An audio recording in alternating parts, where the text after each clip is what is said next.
좀 효과 좋긴 좋다. 이제 떳떳하게 좋다. 자, 거기 그 모의고사 빨리 좀 신청하시고, 두려워하지 마시고, 그 혹시 불가피하게 학원에 와서 시험 못 치면 그 해설지하고 다 나오거든요. 개인적으로 꼭 한번 해보세요. 그 훈련은 꼭 해야 됩니다. 그 최초의 시험 칠 때, 시험 치고 나면은 배부를 해요. 네? 옛날에는 그 채점을 해가지고 막 공시를 했거든. 1등부터 200등까지. 우리 동네에서 제가 학원 크게 했다 그랬잖아요. 그거는 막 1등부터 300등까지 쫙 붙여. 1등까지. 그러니까 학생들이 엄청나게 열심히 하더라고요. 그거 한번 올려보려고. 근데 그 이후부터는 학생들이 공부는 하기 싫고 자존심은 있고 이래가지고 명예훼손이다 해가지고 막 고소하려고 그래가지고 지금은 안 합니다. 안 하고 개인적으로 그냥 해봐라. 개인적으로. 그래서 하여튼 모의고사는 꼭 한번, 특히 첫 시험이 제일 중요합니다. 첫 시험에 자기가 느끼는 게 굉장히 많아요. 그 진지하게 한번 응시를 해보라고. 점수와 상관없이. 그러면 나의 단점이 계속 발견이 됩니다. 야, 이거 시험 치보니까 막 나는 이거 보통 강의 들을 때하고 책 읽을 때 전혀 다르네. 이런 느낌을 많이 느끼게 된다고. 첫째, 제일 많은 실수가 틀린 거 골라라 했는데 옳은 거를 막 찾고 있어. 그지? 예. 그리고 나는 생각보다는 제 시간 안에 50분 안에 빨리 읽어서 해결해야 되는데 시간이 너무 부족해. 예, 그런 걸 자꾸 느껴봐야 돼. 30개 푸니까 시간이 다 가쁘네. 막 이런 식으로. 나는 이런 게 너무 넓다. 늦어요. 그래서 그 훈련을 빨리빨리 해야 된다. 그리고 시간 배분. 개론하고 민법을 어떻게 배분할 것인지 모의고사 훈련을 통해서 확정을 한 다음에 시험장에 가야 돼요. 주로 이제 객관적으로는 100분이잖아요. 1차가. 그죠? 그럼 민법을 55분. 보통 보면은 50분 정도. 개론을 한 45분 정도. 이렇게 잡아요. 그러니까 만약에 이제 개론을 내가 먼저 시험을 친다. 그러면 40분이 임박하면은, 그죠? 바로 민법으로 넘어와야 돼. 예. 그 어정거리다가 나중에 민법이 더 이제 시간이 많이 걸리거든. 그러면 실력 발휘가 안 돼. 그러면 막 얼굴이 벌건 해가지고 아무나 찍어. 그 초기 훈련이 안 되면 먼저 어떤 과목을 했냐에 따라서 점수가 달라집니다. 개론을 먼저 치면은 개론이 잘 나오고, 민법을 먼저 치면은 민법이 잘 나오고, 그만큼 시간 배분에 여러분들이 적응이 안 돼 있다. 그런 이야기예요. 그죠? 그거를 미리부터 정해야 된다고. 근데 결론은 자신 있는 과목을 먼저 하는 게 맞아요. 점수를 먼저 확보를 많이 해놔야 된다고.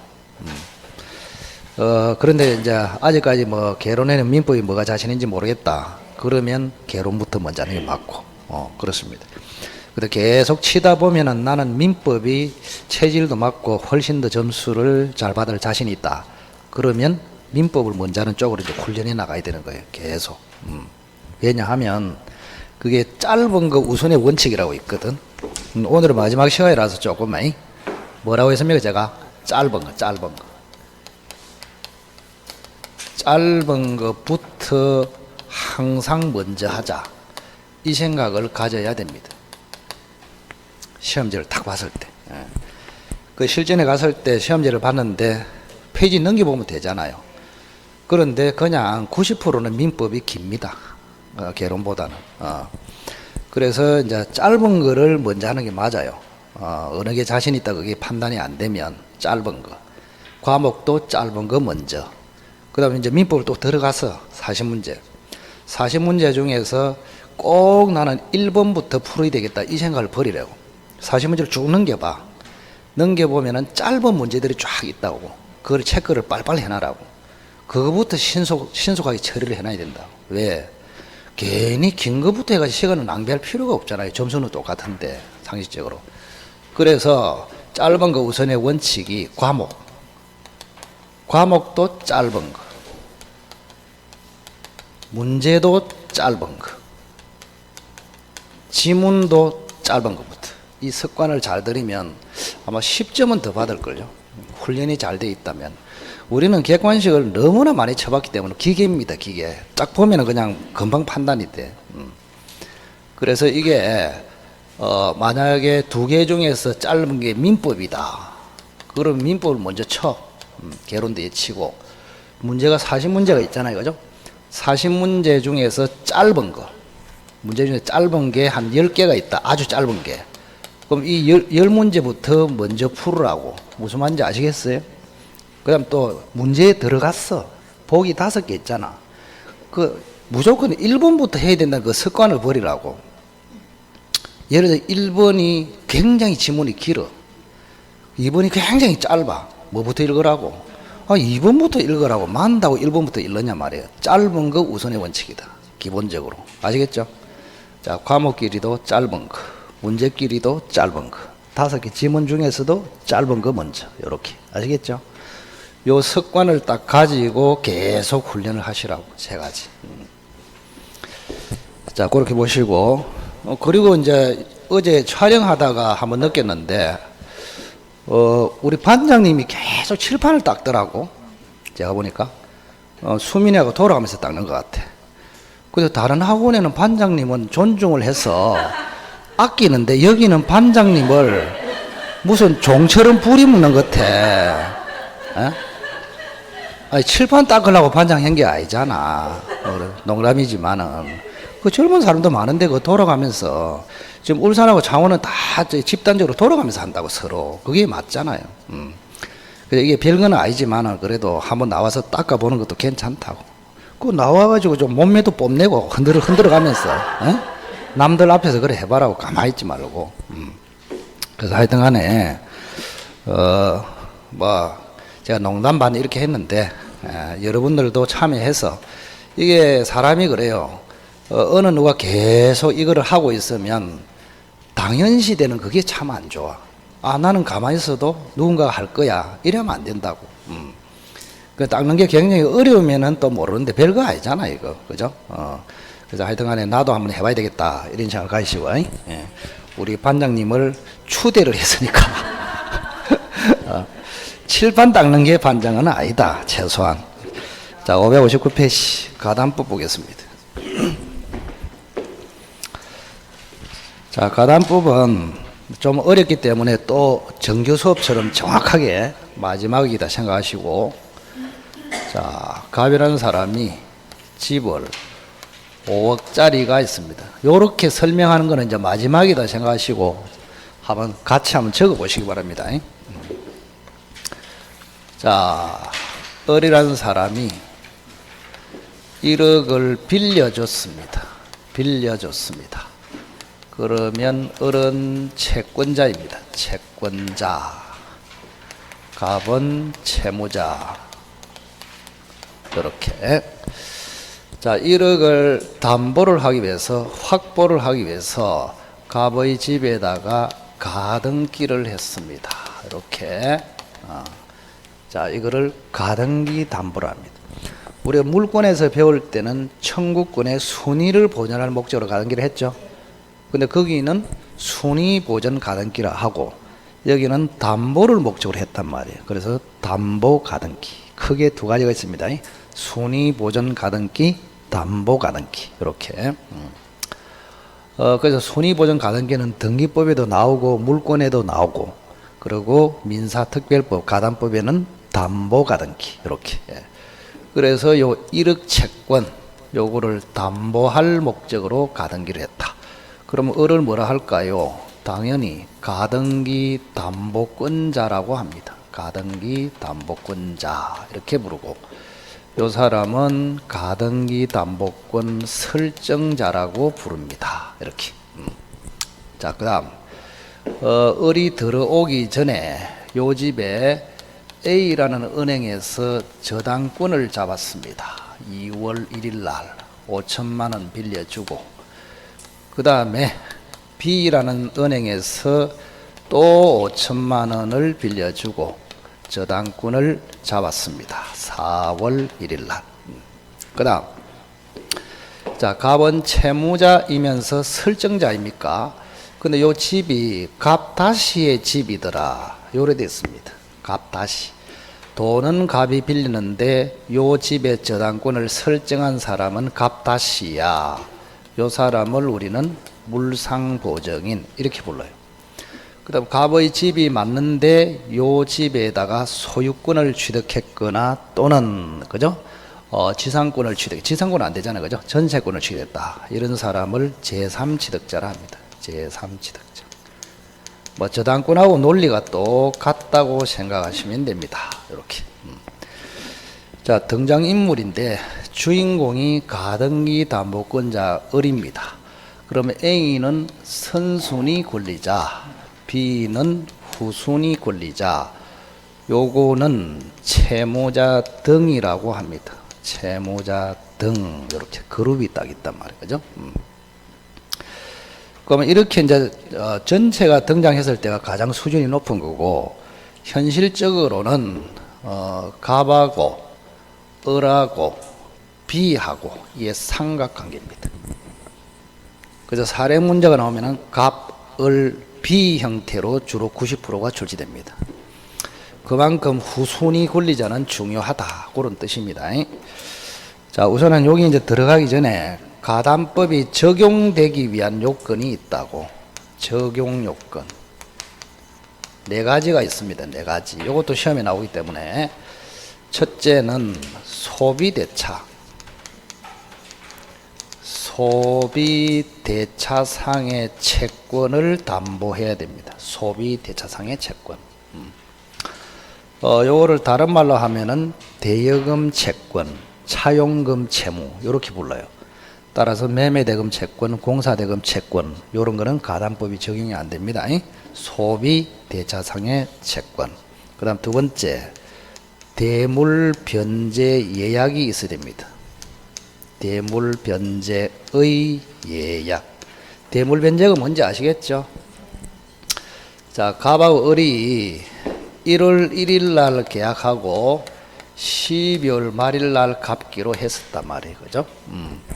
그러면 혹시 갑리가 12월 말에 1억을 못 갚으면은 5억짜리 집으로 대신 갚는다. 요거를 대물변제랍니다. 그거를 1년 전에 미리 약속을 했다. 이걸 뭐라고? 예약이라고 합니다. 예약. 그 다음에 세 번째, 채권자 앞으로 가등기를 하거나 또는 이전 등기를 합니다. 이렇게.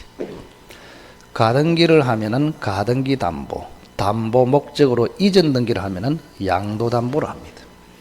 마지막이 제일 중요합니다. 그죠? 뭐 당시에 그죠? 목적물의 가액, 목적물죠. 집의 가액.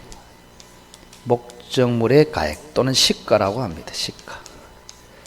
시가가 빌려준 원리금보다는 초과해야 된다. 이렇게. 그 원리금이 얼마요? 1억 조금 넘겠죠? 시가는 얼마요? 5억. 조례돼야 가담법이 적용된다고. 왜 그러냐? 보세요. 만약에 갑이 원리금을 못 갚으면 5억짜리 집으로 갚잖아요. 그러면 을이 1억을 빌려줬는데 5억을 먹잖아. 그 폭리가 생기잖아. 그 폭리가 생기면 규제해야 되잖아. 규제하기 위한 법이 가담법이란 말이에요. 근데 거꾸로 만약에 집이 9천만 원짜리야. 그러면 1억 대신에 9천만 원짜리를 대물변제해도 을에게 폭리가 안 생기죠. 규제해야 된다. 할 필요 없다. 할 필요 없다. 그때는 가담법이 적용이 안 된단 말이에요. 아시겠죠?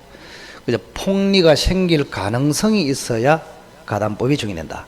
그렇게 되려 하면은 원리금보다는 목적물의 가액 시가가 초과해야 된다. 이렇게. 아시겠죠? 기억하시고. 그 다음 가담법이 적용이 안 되는 게 있습니다. 전세권, 저당권, 질권. 요거는 가담법의 적용을 못 받습니다. 요거 외우라 하면서 제가 웃기는 소리를 요랬다.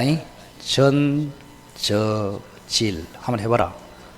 전, 저, 질. 전부 저질인 권리는 제외. 아시겠죠? 전, 저질. 나는 원래 이런 거 굉장히 싫어합니다. 외우고 이런 거, 그죠? 전, 저질. 하도 학생들이 외우는 걸 좋아해서 제가 해준다, 이거 한 번씩. 전, 저질. 전, 저질. 근데 이렇게 외울 필요가 없는데, 가등기 담보는 담보거든요. 그러면 전세권도 담보권의 성격이 있고 담보권이야. 담보권을 다시 담보권으로 잡는다. 이건 있을 수가 없단 말이에요. 그래서 제외되는 거예요, 이게. 전저질, 여러분들 체질, 이렇다.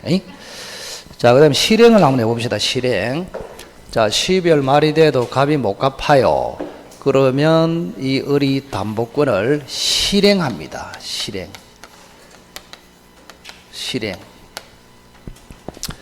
그러면 실행은 두 가지 방식이 있습니다. 저당권과 똑같이 경매 신청할 수도 있고 권리 취득으로 갈 수도 있습니다. 이렇게 경매로 갈 수도 있고 권리 취득. 저당권에는 권리 취득은 안 되잖아요. 경매만 할 수 있다, 그죠? 그러면 권리 취득으로 간다는 말은 결국 가등기에게서 본등기를 해서 을이 소유권을 취득한다, 그런 이야기입니다. 그럼 경매로 들어가면은 요거는 저당권하고 똑같이 취급됩니다. 자, 저당권자가 배당받아 갈 때는 폭리가 됩니까? 안 됩니까? 안 돼요. 360조 범위에 들어가는 것만 우선 면제를 받는단 말이에요. 그래서 여기는 폭리가 안 생기기 때문에 시험에 안 나와, 여기서는. 그죠? 자, 요거는 어떻습니까? 1억을 못 갚으면 5억짜리를 취득해버리죠. 그죠? 그럼 폭리가 생기잖아요. 여기는 폭리. 그럼 폭리가 생기면 가만히 놔둬야 됩니까? 규제해야 됩니까? 규제해야 된다. 이 규제하는 절차를 청산 절차라 한다. 이게 핵심이라고, 청산. 그런데 청산은 두 가지가 있습니다. 하나는 귀속 청산이 있고요. 하나는 처분 청산이 있습니다. 이렇게. 자, 귀속 청산은 조집을 을에게 귀속시키고, 즉 을이 소유권을 취득하고 나머지를 청산해 준다, 그런 뜻입니다. 처분 청산은 제3자에게 팔아서 돈으로 바꿔서 청산한다. 이걸 처분 청산한다. 자, 처분 청산도 두 가지가 있습니다. 하나는 사적 처분 청산, 하나는 공적 처분 청산, 두 가지가 있다. 이 공적 처분 청산하고 같은 말이 저 위에 있는 경매 신청하고 같다, 이 말입니다. 자, 그러면 우리 가담법은 귀속 청산으로 가거나 경매로 가거나 이리 되고, 사적 처분 청산은 금지됩니다. 이렇게. 귀속으로 가거나 경매로 가거나 그거를 선택을 해야 됩니다. 선택은 당연히 채권자 을이 합니다. 채무자 을이 한다 해서 기출이 된 적이 있습니다. 채권자가 선택을 하겠죠. 경매로 가든지 귀속으로 가든지, 이렇게. 그럼 그 중에서 이제 귀속이 중요하단 말이야. 귀속 청산 절차, 이거를 보겠습니다. 자, 우선은 맨 먼저 하는 것이 실행하겠다고 통지를 해줍니다. 실행 통지를 한다고. 실행 통지. 자, 두 번째는 통지가 도달되면은 청산기간이 도달시로부터 2개월이거든요. 청산기간이 반드시 경과되어야 됩니다. 경과. 그 다음에 세 번째는 청산금을 지급을 해야 됩니다. 지급. 그 다음에 네 번째는 가등기에게서 본등기를 해서 결국 채권자 앞으로 소유권을 귀속시킨다. 이걸 귀속 청산 절차라 합니다. 자, 요 절차는 완벽하게 강행 규정입니다. 하나라도 빼먹으면 무효로 갑니다. 아시겠죠? 그래서 거꾸로 이야기하면은 본등기를 청구하기 위해서는 반드시 청산금이 지급돼야 됩니다. 청산금이 지급되려면 2개월이 경과돼야 됩니다. 2개월이 진행이 되려면 통지가 도달이 돼야 됩니다. 반드시 요 순서를 꼭 기억해야 됩니다. 거꾸로 이야기해 볼까요? 통지가 도달해야 청산기간이 진행되고, 청산기간이 경과돼야 청산금을 지급할 수 있고, 청산금이 지급돼야 본등기를 청구해서 소유권을 취득한다. 이렇게. 그 다음 실행통지가 이제 여기서 제일 중요해요. 실행통지. 자, 첫째는 뭐를 통지하느냐? 청산금이 얼마인지를 통지를 합니다. 청산 금액을 통지를 한다. 청산 금액. 그러면 누구에게 통지하느냐 이 말입니다. 누구에게 하기는 청산금 먹는 사람, 즉 청산금 채권자에게 통지를 합니다. 청산금 채권자. 자, 우선 청산금액을 계산을 한번 해봅시다. 청산금액. 요거는 뭐 당시에 목적물의 가액, 시가 빼기 채권액 플러스 요거를 조심해야 됩니다. 선순위 채권액 요거를 빼야 됩니다. 요 두 개를 합쳐서 피담보 채권액 이렇게도 표현합니다. 자, 그러면 여기는 뭐냐? 통지 당시에 그렇습니다. 여기는 뭐냐? 예약 당시입니다. 자, 가담법이 적용되느냐 했을 때 목적물의 가액은 예약 당시의 가액. 청산금을 계산할 때는 뭐요? 통지 당시의 목적물의 가액. 이렇습니다. 변화가 있을 수 있잖아요. 예약 당시에는 5억이었는데 통지 당시에는 4억 5천으로 바뀔 수도 있잖아요. 그죠? 기준 시점을 잡아라. 자, 변하지 않았다 치고 청산금액을 한번 내봅시다. 자, 목적물의 가액은 5억입니다. 그대로. 채권액은 1억이죠. 선순위는 얼마입니까? 5천이죠. 이렇게. 그럼 5억에서 1억 5천을 빼면 얼마예요? 3억 5천입니다.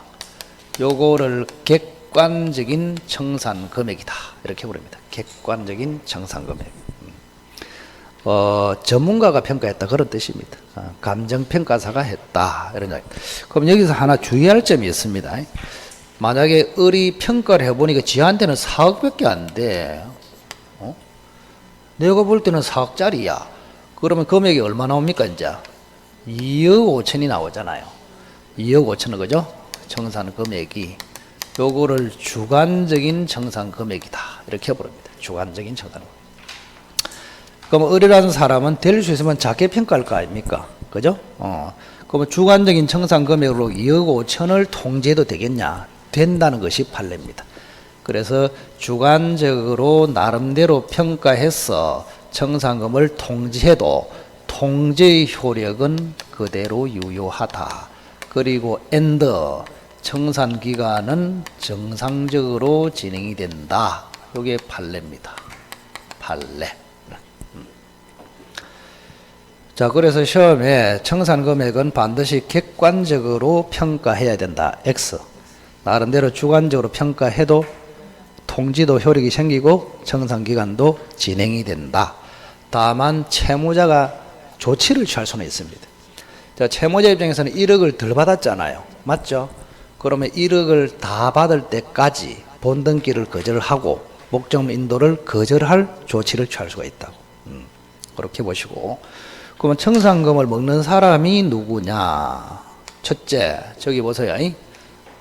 첫째는 선순위 채권자. 누굽니까? A. 두 번째, 후순위 채권자. 누굽니까? B. 그 다음에 세 번째는 누굽니까? 채무자 등. 누구예요? 갑 다시, 갑 투 다시. 이렇게 있단 말이야. 그럼 여기서 조심해야 될 것은 선순위 권리자는 청산금 먹는 사람이 아니야. 그래서 이 사람에게는 통지할 필요가 없어. 청산금을 먹지도 않은 사람한테 알릴 필요가 없잖아요. 그래서 통지는 후순위 권리자와 채무자 등에게 한다. 이렇게. 그럼 왜 선순위를 못 먹느냐? 이거 한번 생각을 해봐라. 을이 이제 3억 5천을 평가해서 갑한테 청산금을 던져줬습니다. 던져줘서. 자, 던져줬는데, 그걸 던져주고 을이 결국은 본등기를 해서 실행을 완료했습니다. 그럼 을이 실행을 완료하면은 후순위 권리는 소멸합니다. 선순위 권리는 존속합니다. 요렇게. 그럼 우리가 이제 청산금을 먹는다 그 말은 내 권리는 소멸되고 배당을 받는다 그런 뜻이에요. 무슨 말인지 아시겠어요? 그래서 후순위 권리자는 소멸되고 대신에 5천만 원을 을이 갑에게 던져준 청산금에서 받아낸다 그런 뜻이에요. 그런데 선순위는 소멸한다 존속한다? 존속해. 그럼 저당권이 살아있기 때문에 청산금에 굳이 먹을 필요가 없단 말이에요. 그거 딱 잡고 있으면 되잖아요. 잡고 있다가 나중에 값이 안 갚으면 을 앞으로 넘어온 집에다가 경매를 넣어서 받아가면 된단 말이에요. 아시겠죠? 그래서 선순위는 존속하기 때문에 청산금을 먹을 수 없고, 후순위는 소멸하는 대신에 청산금에서 5천을 먹을 수 있다. 이렇게 되는 것입니다. 자, 그래서 선순위에게는 통지할 필요 없고 후순위 권리자와 채무자 등에게 통지한다. 그러면 자, 지금 요 두 마리가 굉장히 중요해요. 그동안에 여기서 시험이 제일 많이 나왔습니다. 여기서 삶아 먹고 익혀 먹고 생거로 먹고 분리해서 내고 오만 짓 다 했단 말이에요. 여기서. 자, 첫째 질문. 후순위 권리자와 선순위 권리자 중에서 후순위 권리자와 채무자 등에서 누구에게 통지를 먼저 할까요? 채무자 등에게 먼저 합니다. 채무자 등에게 먼저 하고, 채무자 등에게 통지했다는 사실을 후순위 권리자에게 알립니다. 무슨 말인지 아시겠나요? 자, 그 다음 누구에게 통지를 하는 것이 중요할까요? 채무자 등에게 통지하는 게 훨씬 중요합니다. 여기는 별로 중요하지 않습니다. 그럼 이게 무슨 말이냐? 만약에 채무자 등에게 한 사람이라도 통지를 빼먹었어. 채무자, 물상보증인, 제3취득자 중에서 한 사람이라도 통지를 못 받았어. 그러면 청산 절차는 무효로 가버립니다. 바로 중요하기 때문에. 근데 후순위 권리자에게 통지를 빼먹더라도 청산 절차는 아무런 문제 없이 진행됩니다. 자, 그 다음 세 번째 또 질문이 뭐냐? 그러면 후순위 권리자하고 채무자 중에서 누가 청산금에서 먼저 배당을 받아갈까요? 예, 그까지도 해야 된다. 후순위 권리자가 먼저 배당을 받습니다. 여기 선순위라고, 선순위. 선순위 배당을 받아가고 찌꺼기 있으면 채무자 등이 받아갑니다. 이렇게. 이 세 가지를 헷갈리면 안 된다고.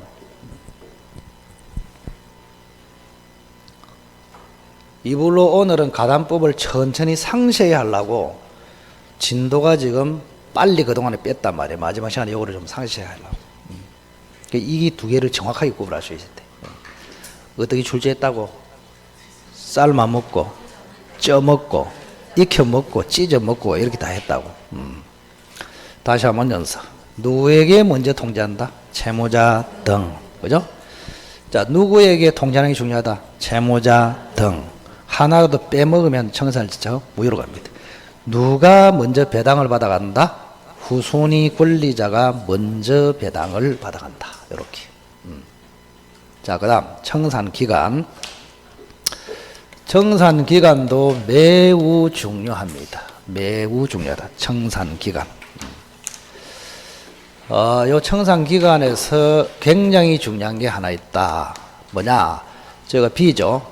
후순위 권리자의 경매 청구권. 이게 무지막지하게 중요합니다. 후순위 권리자의 경매 청구. 자, 이 경매 청구는 아주 특이합니다. 보통 저당권자의 경매 청구하고 전혀 다릅니다. 첫째 특징이 뭐냐? 청산기간 안에만 할 수 있습니다. 2개월 안에. 그 다음 두 번째, 더 희한합니다. 변제기 도래하기 전이라도 할 수가 있다. 자, 저당권자는 경매를 언제 청구합니까? 변제기 도래해야 되잖아요. 변제기 도래했는데 안 갚아야 경매를 넣잖아. 근데 여기는 변제기 도래하기 전에도 넣습니다. 변제기 도래해도 넣을 수 있고 변제기 도래 전에도 넣을 수 있고. 그럼 이건 특수한 경매 청구권이단 말이에요. 특수한. 그리고 보통의 그 경매 청구는 우선 변제를 목적으로 하고 있잖아요. 근데 여기는 우선 변제보다는 저 가등기 담보권자가 귀속 절차를 밟는 것을 깨기 위한 것입니다. 아시겠죠? 그래서 이거를 별명이 하나 있다 그랬잖아요. 엊그제 이야기했잖아. 뭐라고 했다 기억나나? 깽판권, 응? 밥상권이라 했다 이가. 밥상권. 응? 자, 을이 귀속 청산 절차를 진행하는 것을 깽판 치기 위해서 밥상을 뒤엎기 위해서 경매를 청구한다고. 그러면 경매를 만약에 청구를 해버리면, 그죠? 귀속 청산 절차가 중지가 돼버립니다. 중지가 되고 경매 절차로 진행이 돼버립니다. 아시겠죠? 그러면 을의 드림은 깨집니다. 을의 꿈은 을의 꿈이 뭐예요? 5억짜리 집을 먹는 거 아닙니까? 그거 하려고 귀속을 하고 있는 거 아닙니까? 귀속 절차를. 근데 경매를 청구해버리면 뭐요? 을의 꿈은 깨진다고. 이렇게. 자, 그러면 경매 청구. 이거는 그러면 여기 한번 보세요. 지금 청산 기간 안에 하라 돼 있잖아요. 그럼 청산 기간 안에 하라는 말은 청산금 지급 전에 하랍니까? 지급 후에 하랍니까? 전에. 그래서 요 말은 청산금 지급 전에만 할 수 있다. 이렇게도 해석이 된다고. 이게 굉장히 중요하다고. 자, 그래서 청산금 지급 요게 분기점이 됩니다. 분기점. 자, 이 후손이 권리자는 생각을 해보세요. 자, 가등기나 뭐 그냥 어른 귀속 절차를 거쳐가지고 조집을 차지하려고 그러고, 요 B라는 사람은 을이 차지 못하도록 경매를 청구하려고 그래요. 두 사람이 정반대야. 그러면 이 B의 경매 청구하고 을의 귀속 절차하고는 서로 충돌이 되게 돼 있단 말이야. 그럼 귀속으로 가느냐, 경매로 가느냐, 이거는 분기점이 여기다고, 여기. 만약에 청산금이 지급되기 전에 청산 기간 안에 신속하게 경매를 해버리면 귀속은 중지돼 버립니다. 경매로 딱 가버려 이렇게. 그러면 을의 꿈은 깨진다. 그런데 만약에 이 자기 꿈을 실현하려면 B가 경매가 들어오기 전에 신속하게 뭐 해라고? 청산금을 지급을 빨리 해라 이거야, 빨리. 응? 만약에 을이 청산금을 먼저 지급했다면 후손이 권리자의 경매는 못합니다. 아시겠어요? 그럼 서로 이제 생각을 해보라고. 만약에 을이 청산금을 먼저 지급하면은 경매 못하고 꿈을 이루고, 청산금 지급 전에 B가 경매를 해버리면 꿈은 깨지고 경매로 가버린단 말이야. 그래서 분기점이 여기라고. 굉장히 중요하다. 청산금 지급. 자, 경매는 언제까지 한다? 청산기간 안에. 그 말은 청산금 지급되기 전에만. 예. 그래서 청산금 지급되기 전에만 경매를 할 수 있다. 그런데 을이 먼저 청산금을 지급해버리면 경매를 못합니다. 그래서 을이라는 사람하고 B라는 사람하고 경쟁이 붙었단 말이에요. B가 경매를 먼저 하면은 경매 절차로, 을이 청산금 지급을 먼저 하면은 경매는 못하고 귀속으로 간다. 이렇게. 아시겠죠? 그렇게 보시면 되고. 자, 또 하나 중요한 게 있습니다. 이제는 누구냐? 여기 이제 하나의 제도입니다. 후손이 권리자의 경매 청구권. 그보다 더 중요한 게 또 있어. 자, 채무자 등의 말소 등기 청구 제도가 있습니다. 말소 등기 청구 제도. 이것도 굉장히 중요하다고. 한번 읽어보세요. 채무자 등의 말소 등기 청구, 후손이 권리자의 경매 청구. 이게 단독으로 제일 중요하다고, 제도가. 말소 청구. 즉 무슨 말이냐? 이 채무자 등이 이미 을이 담보 실행 절차를 진행하고 있습니다. 진행하고 있어요. 진행하고 있는데 이 사람한테 한 번 더 기회를 주는 것이에요. 최종적으로 갚아라. 갚으면 말소를 해서 부동산을 다시 찾아올 수 있습니다. 갑쪽에서. 그럼 말소를 청구하려면 첫째 요건이 이것도 언제까지 하느냐? 청산금 지급 전까지만 할 수 있습니다. 언제까지 할 수 있다고? 청산금 지급 전까지 할 수 있다. 그 다음에 두 번째,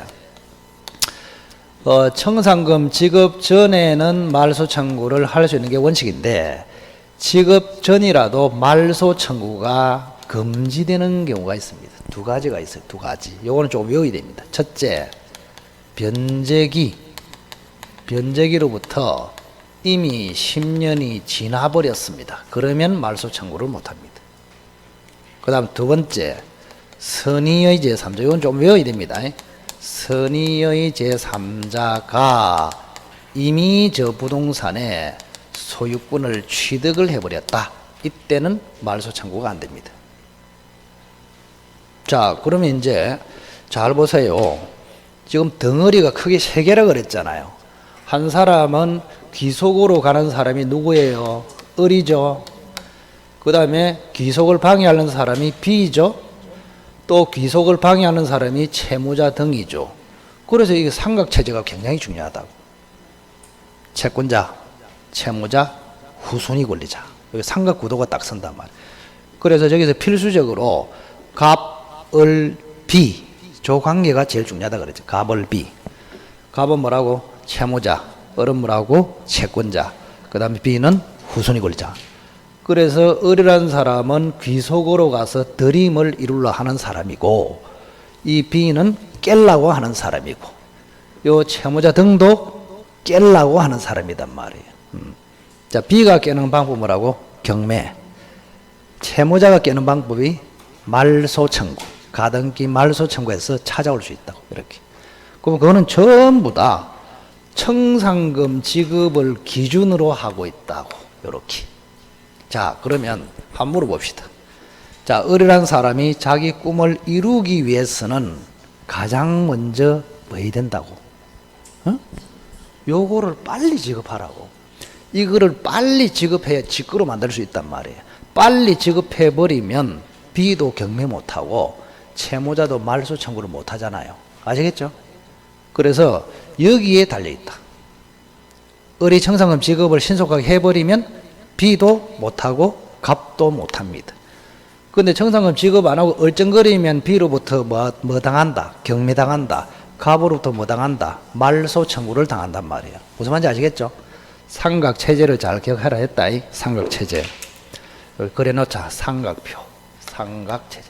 삼각표가 좀 이상하다마는 하여튼간에 이렇게 삼각체제다. 요런 느낌으로 공부 안 하면 그냥 읽어봐. 백날 해도 안 된다. 안 돼. 미안하지만.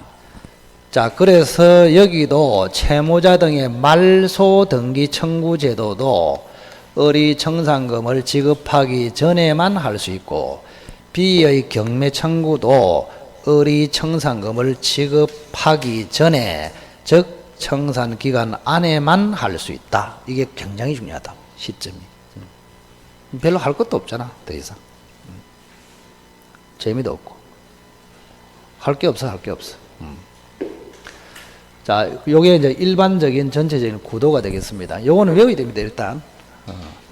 자, 청산금 지급 전이라도 채무자 등이 말소 청구를 못하는 게 두 가지다. 뭐라고? 변제기로부터 10년이 경과하거나 선의의 제3자가 소유권을 이미 취득했거나 이렇게 기억하시면 되겠습니다.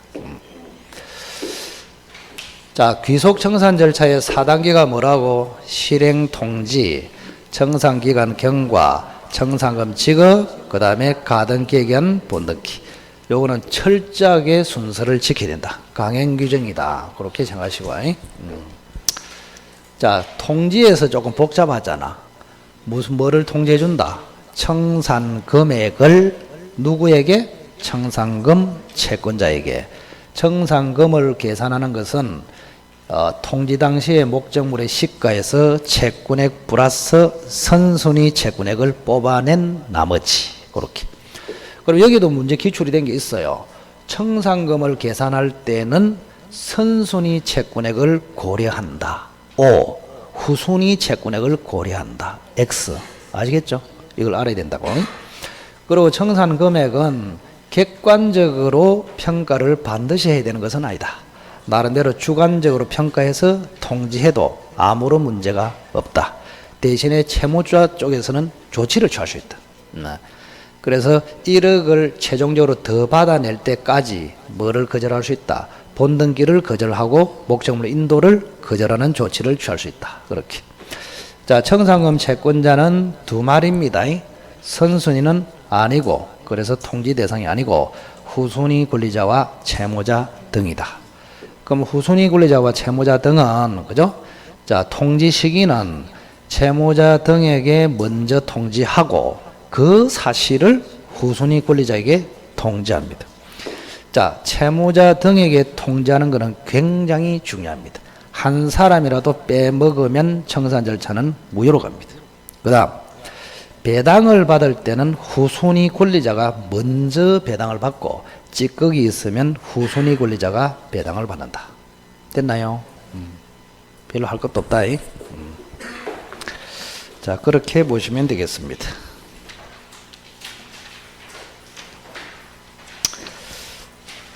자, 570페이지 실명법.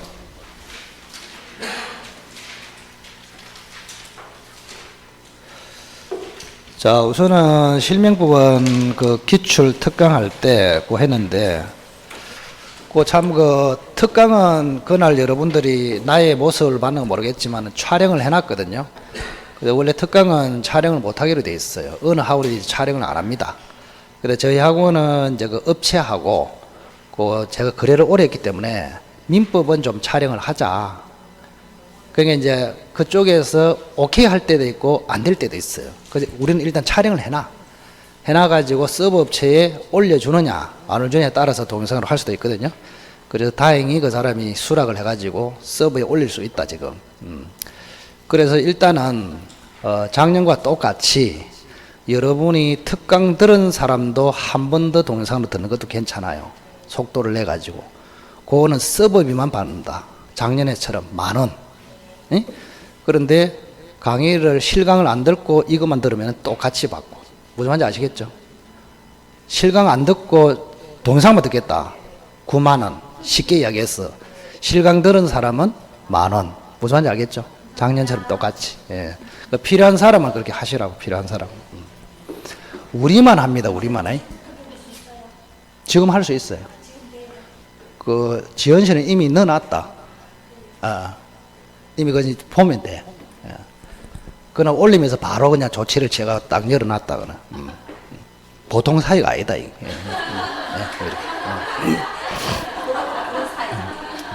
그렇고 그런 사이다. 이게 이제 신청하셨는데 두 번째는 못 나오셨거든 학원에. 그래서 이제 동영상이라도 꼭 보시라고 계속 강조하고 있지만 기출에 130문제 같으면 650개입니다. 지문이. 그걸 내 거로 만든다. 어마어마한 효과가 있습니다. 제대로 소화했을 때. 그래서 일단은 한 번 들으신 분들도 여러분이 이제 대충 아시겠지만은 뭐든지 한 번 들어갖고는 100% 머리에 안 들어가요. 그러니까 한 번 듣고 나서 자신의 생각으로 한 번 더 들어보는 게 굉장히 중요하다고. 그 동영상은 또 유리한 게 스톱을 시킬 수 있잖아요. 이거 잘 모르겠다. 스톱. 생각 좀 해보고 찾아보고 또 스톱 해보고 이런 식으로. 그리고 꼭 다 들으라 그게 아니고 들은 사람은 자기가 필요한 부분 그걸 골라서 들어도 되고 여러 가지로 그죠? 그리고 필요한 사람은 사무실에 물어보시면 됩니다. 자, 실명법 한번 보겠습니다. 실명법. 자, 우선은 실명법은 명의신탁을 금지하는 법이다. 금지. 명의신탁을 금지한다. 그러면 선생님 명의신탁이 무슨 말입니까?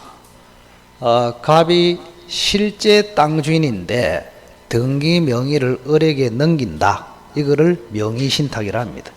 그럼 원칙적으로 허용이다 금지다? 금지. 왜? 불법의 목적이 주로 있기 때문에 그렇습니다.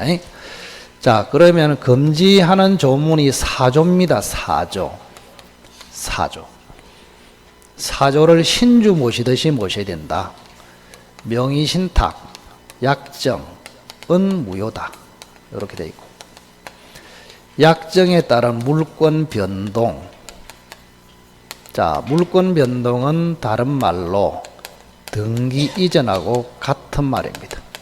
물권 변동도 무효이다. 이렇게. 그러나 세 번째, 위무효. 위무효는 선의의 제3자가 아닙니다. 제3자. 제3자에게 대항하지 못한다. 이렇게 됐습니다. 그래서 제가 항상 강조했지만 민법에는 제3자 빼면 시체야. 그러면 이 제3자가 무조건 보호되느냐, 선의의 제3자만 보호되느냐, 그런 문제 보호 안 되느냐, 보호되느냐, 선의일 때만 보호되느냐, 무조건 보호되느냐, 그걸 잘 알아야 된다고. 여기는 선악을 불문하고 보호된다. 그런 뜻입니다.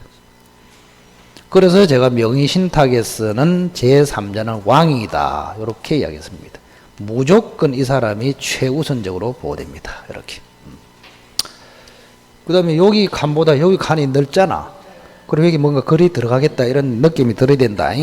저기 왜 넓을고 이래서 하지 말고. 그러나 계약명의신탁, 계약명의신탁 시에 상대방이 선의이면 그러하지 아니하다, 즉 유효다, 이 말입니다. 그동안에 여기서 시험에 케이스 문제로 가장 많이 나왔습니다. 이렇게. 그래서 기출을 보면 계약명의신탁이 거의 80% 이상 차지합니다. 그래서 금지되는 명의신탁은 사조로 답을 낸다. 그렇게. 그 다음, 예를 들어 허용되는 명의신탁이 예외적으로 있거든요. 허용. 첫째는 법률상 부부간 명의신탁, 두 번째는 종중이 관련된 명의신탁, 세 번째는 종교단체가 관련된 명의신탁. 간단하게. 그래서 앞으로 명의신탁에 사례 문제가 나오면은 부부냐, 종중이냐, 종교단체냐, 요 말이 나오면 허용, 안 나오면은 금지. 그러면 선생님, 허용되는 명의신탁이 출제됐을 때는 사조로 처리하는 게 아니잖아요. 이때는 항상 제가 이야기했지만 판례 이론으로 답을 냅니다. 뭐로 낸다고? 판례 이론으로. 판례 이론. 그럼 판례 이론이 뭡니까? 먹이는 대내적으로는 신탁자가 소유자, 대외적으로는 수탁자가 소유자. 이걸 가지고 답을 낸다. 자, 대내적이란 말은 신탁자와 수탁자 사이에 그런 뜻이고, 대외적이란 말은 제3자와 관련해서 그런 뜻입니다. 제3자와 관련해서. 이렇게.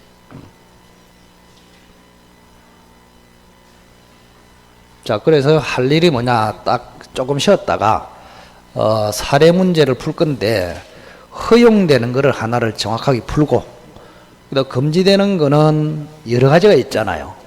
자, 중간 생략형 명의신탁, 계약 명의신탁, 그런 게 있죠. 그래서 요거 하나, 3자간 명의신탁 한 3개 정도를 가지고 정리를 하겠다 그 말이에요. 아시겠죠? 요거 다 기억하십시오. 금지되는 거는 몇 조로 처리한다? 4조로. 허용되는 거는 뭐로 처리한다? 판례 이론으로 처리한다. 이렇게. 조금 쉬었다가 정리하겠습니다.